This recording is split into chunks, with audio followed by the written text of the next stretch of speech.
विगत 18 नवंबर को मथुरा हाईवे थाना क्षेत्र के आर्मी डिपो की बाउंड्री वॉल में एक महिला का शव पाया गया था। पुलिस ने मामले का खुलासा कर आरोपी पति को गिरफ्तार कर लिया है। जी हां, पति ने ही अपनी पत्नी की हत्या की थी। बताया जा रहा है कि 1 करोड़ रुपए की कीमत के मकान को बेचकर वह गांव में रहना चाहता था। साथ ही आरोपी के किसी महिला के साथ अवैध संबंध भी थे। आरोपी पति चरण सिंह ने 12 नवंबर को रस्सी से गला दबाकर महिला की हत्या की थी, जिसके 6 दिन बाद 18 नवंबर को महिला का शव मिला था। तो गलत बात है नहीं यार। तुम चले जाने के बाद हम आ जाएंगे। हो गई। रात को भी आए थे, दोनों भाई आए थे रात को।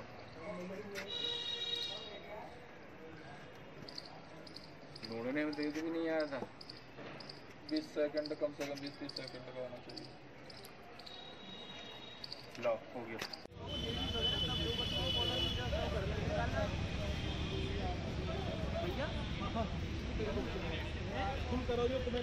फेंका गया है बॉडी को फेंक दिया, यहीं जला है। सर, महिला की हत्या के मामले का खुलासा हुआ, पूरा मामला क्या है?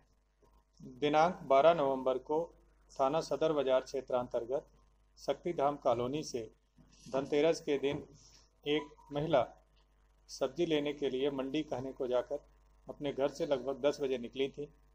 दिनांक 18 नवंबर को उनकी डेड बॉडी ATV के पास आर्मी कैंपस एरिया से बरामद हुई थी। पुलिस के द्वारा इस अज्ञात हत्या के अनावरण के लिए कुल 5 टीमें लगाई गईं। पुलिस ने घटना की प्रत्येक पहलू की गहराई से छानबीन की और जो साक्ष्य उभर कर आए उसके आधार पर महिला का पति ही उसकी हत्या में शामिल होने के प्रमाण पाए गए हैं। इस संबंध में कुछ बातें उल्लेखनीय हैं कि महिला के शव के पास से एक थम्स अप की बोतल बरामद हुई थी, एक चाकू बरामद हुई थी जो पीले रंग की, जिस पे हैंड कवर लगा हुआ था। पुलिस इस सुराग के आधार पर आरोपी के घर की आरोपी को लेकर तलाशी की और घर में जब पुलिस ने तलाशी लिया तो पुलिस को वो थम्स अप की बोतल की टाइप की बोतल आरोपी के घर में मिली तथा उसी चाकू से सेम पैटर्न की चाकू भी आरोपी के घर में मिली। इसके अतिरिक्त पुलिस को आरोपी के घर से कटी हुई एक नायलॉन की रस्सी बरामद हुई, जिससे पोस्टमार्टम रिपोर्ट में आई गले पर चोटों का जब पुलिस ने मिलान किया तो ये उसी आकार की रस्सी पाई गई जिस आकार की महिला के गर्दन पे प्रयुक्त हुई थी।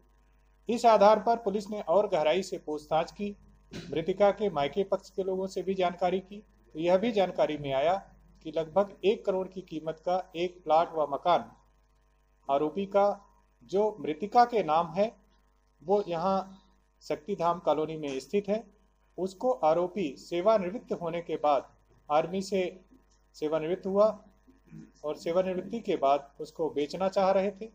बेचकर वह अपने गांव में बसना चाह रहे थे, अपने पैतृक निवास पर, जिसका उक्त मृतिका के द्वारा विरोध किया जाता था।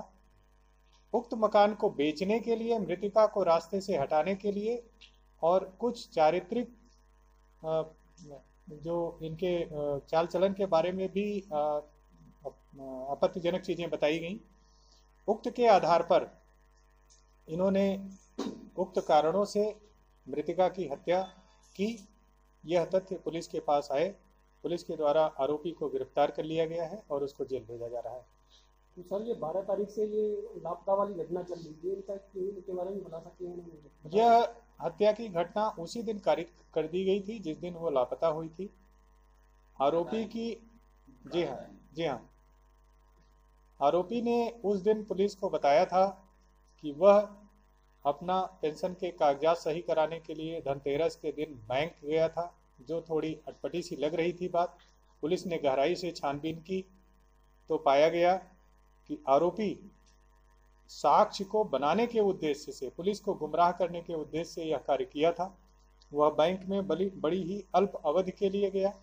उस कार्य को धनतेरस के दिन किया जाना आवश्यक नहीं था, किंतु 10 मिनट के लिए बैंक में जाकर आरोपी वापस आ गया। आरोपी ने मृतिका को मारने के पूर्व जो रास्ता एडॉप्ट किया, वो रास्ता भी मृतिका जिस रास्ते से गई थी उसको बदल के दूसरे रास्ते को लिया। उस रास्ते पर सीसीटीवी वगैरह नहीं थी, वह भी तथ्य स्पष्ट हुआ। इसके अतिरिक्त एक महत्वपूर्ण तथ्य पुलिस ने पाया कि आरोपी घटना से 3 दिन पूर्व से अपने मोबाइल को बंद करके रखा हुआ था, जिससे कोई इलेक्ट्रॉनिक एविडेंस पुलिस के हाथ न लग सके। उपरोक्त समस्त तथ्यों की जब गहराई से विश्लेषण किया गया तो आरोपी की संलिप्तता प्रमाणित हुई। इसी आधार पर आरोपी को गिरफ्तार किया गया है।